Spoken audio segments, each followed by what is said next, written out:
got some plants here, Kathy. They're destined for the ground.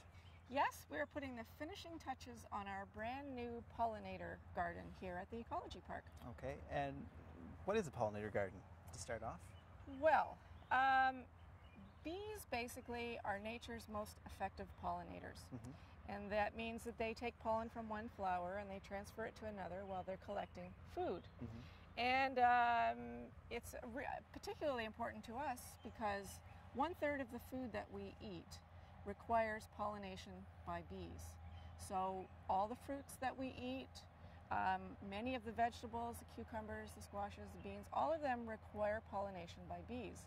Now, bees are really suffering these days. Their populations are crashing. Why is that? Well, basically loss of natural habitat and excessive use of pesticides over the years has really been very hard on bees. And so there are far fewer bees than there used to be, so to speak. And so the idea of planting a garden to attract many friendly bees is a really good thing for the natural world, but also good for us, for our food supply. Okay, now in this garden here, what sort of plants do you have to bring the bees and other pollinators in? Well, we've tried to arrange this so that as it gets established, there will be plants blooming at all times of the growing season. So our early spring bloomers have finished. We had some primulas for early spring bloom.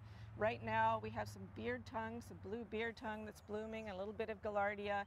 In another few weeks, plants like bee balm, it's a good name for bees. It will yes. have brilliant red flowers. Echinacea, blazing star, all of these will be coming into their own as the season progresses, so there'll be a good source of nectar throughout the growing season. Now, is a garden like this something that viewers at home can do in their own backyards? It's fairly simple. Absolutely. Anyone can grow a garden for bees. One thing to keep in mind, very often we recommend that people mulch their gardens with a good thick mulch, like cedar mulch, for example, which helps to hold moisture in. But I've just learned in the last year that that's not good for bees. Really? Now, why is that? Many of our bees are native bees. There's over 800 species of bees that are native to Canada. They're not honeybees, and they actually lay their eggs in the ground. Okay. They're little solitary bees that don't make hives, and they need to be able to get through the mulch to lay their eggs in the ground. So you'll notice we've just very lightly mulched this garden, just a little touch of mulch to help protect the soil. And we've also put a few pots in here just filled with sand. Okay. So we won't ever be cultivating that, and that's a great place for some of those little tiny bees in the spring to lay their eggs, and then we won't see them again till the next spring and their young come out. Now, something that we should mention is people are afraid of bees, and they really don't have to be? No. Bees that sting people are usually bees that are protecting a hive. Far more of the bees in our gardens are solitary bees. They don't live in groups. They're not interested in defending a hive. And so if they're not defending a nest, they're not at all aggressive.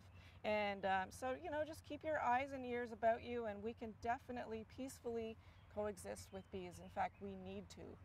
That's definitely some good information. Well, Kathy, we have these plants here, and there's some space here. I think we should probably get them in the ground. What do you think? Absolutely. Let's get a shovel. All right, and we'll see you again next week on The Green Update.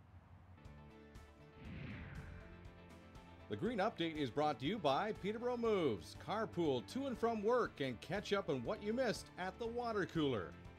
If you have any questions about today's episode of The Green Update, call Peterborough Green Up at 745-3238.